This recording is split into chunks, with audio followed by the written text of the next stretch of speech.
Moi j'ai peur quand je marche dans la rue, je me retourne 150 fois, j'ai peur de prendre le métro, j'ai peur qu'on me suive. Dora Muto, Daniel Stern, deux féministes, néo-féministes qui expliquent qu'aujourd'hui elles sont menacées de MORT et elles dénoncent, vous le savez, le wokisme, l'infiltration des luttes LGBTQIA+, enfin tout ce qui est transidentité. Et aujourd'hui elles sont menacées en permanence et réellement, vous allez entendre vraiment, c'est édifiant, elles ont peur, elles rasent des murs parce qu'elles sont réellement menacées de mort. Ça me fait penser à Samuel Paty que l'on a menacé et malheureusement que l'on a zigouillé comme vous le savez.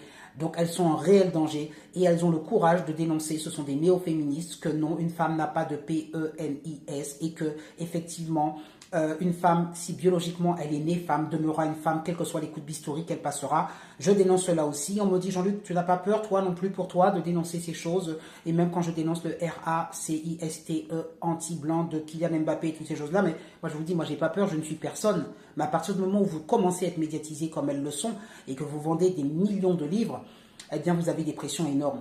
Postez vos commentaires, bonne journée. Ensemble, luttons, soyons courageux et je loue le courage de ces deux femmes. Bonne journée. Sur ce manifeste, parce que c'est un manifeste qui appelle clairement noir sur blanc à notre meurtre. Et c'est pour ça que nous, on a très peur aujourd'hui. On veut vraiment que les gens comprennent. Nous avons peur. Moi, j'ai peur quand je marche dans la rue.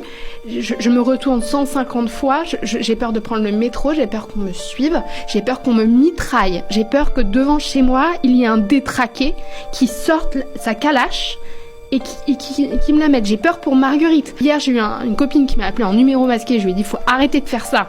Il faut mettre ton vrai numéro. Mais j'ai eu une crise d'angoisse parce que numéro masqué égale souvent les flics.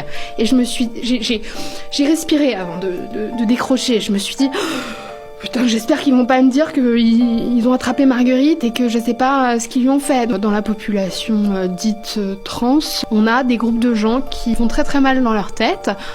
Parfois là, comme on peut voir, un côté sociopathe, peut-être même psychopathe pour écrire un truc pareil, et qui en fait s'engrainent les uns les autres dans leur mal-être, pensant que la solution c'est d'abattre Dora et Marguerite, les sorcières, bouc émissaires. Ces personnes seraient presque contentes de finir en prison pour avoir tué Dora et Marguerite. C'est-à-dire qu'il y a comme une espèce de pulsion de mort en fait derrière ça. Et c'est pour ça qu'on a annulé, on a décidé de... vraiment à regret quoi, d'annuler notre prochaine conférence. C'est parce qu'aujourd'hui on se sent réellement... moi personnellement pour la première fois vraiment là je me sens en danger de mort.